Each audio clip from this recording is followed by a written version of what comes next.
Hi, welcome to Modern Wall Street's Trader Talk. Some people get confused with the phrase, I saw red, but over here on Wall Street, we know it as selling, and that is what we're seeing. So we have Matt Cheslock here to cover the action today. Matt, welcome back from vacation. I can't say it's good to be back, but it's good to be back. Sure. I mean, you're welcome back to rising tensions with North Korea. I mean, yields are seeing a 6-week low today. The markets aren't liking this. Is this a rotation or a straight-up sell-off? It's just definitely not a sell-off just yet. If you look at it, the last 3 days we're down less than 1% on the Dow after hitting highs for 9 straight days, which happened while I was on vacation. So to all your viewers out there, you should send me on vacation more often. But now that we get back to here, it's not straight up selling yet. I think it's just a little bit of profit taking. I think the tensions in North Korea forced people to put some insurance premium on their portfolio.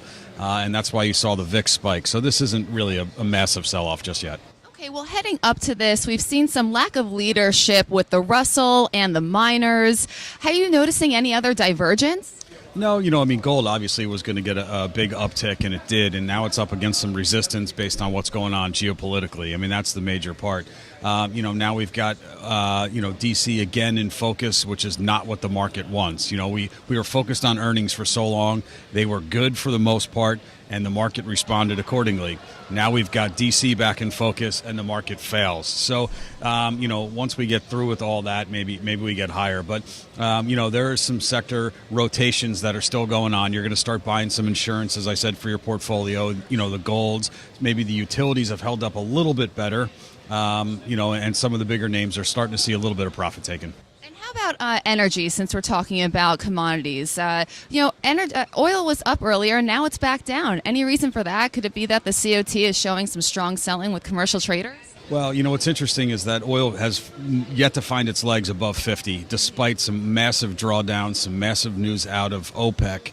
And it still can't break through that 50 number. And they're going to be hard pressed to do that. They've gotten the tailwinds behind them, and they still can't do it. So now they're going to face headwinds because I don't think those inventory numbers can hold up. We're going to start seeing them added to again, not the big drawdowns. So look for oil to probably sell off and get back into the middle of the range, probably at like 47.5, 48. Okay, so looking at equities, just for our viewers taking a market snapshot, we're seeing less than 1% moves in the S&P. It's nearing, though. How important is that? It's only dropped twice this year. Yeah, we haven't had any volatility at all over the last little bit. We have less than I think the moves are less than 0.5%. So this is what we've gotten today, a 0.5% move. That's right on the outward extremes of what we've seen as far as volatility, and that's not even volatility considering the run-up we had. So again, as far as equities go, I'm not going to be too concerned right yet. But as long as we can keep DC out of it, maybe we have a chance to bounce back later today.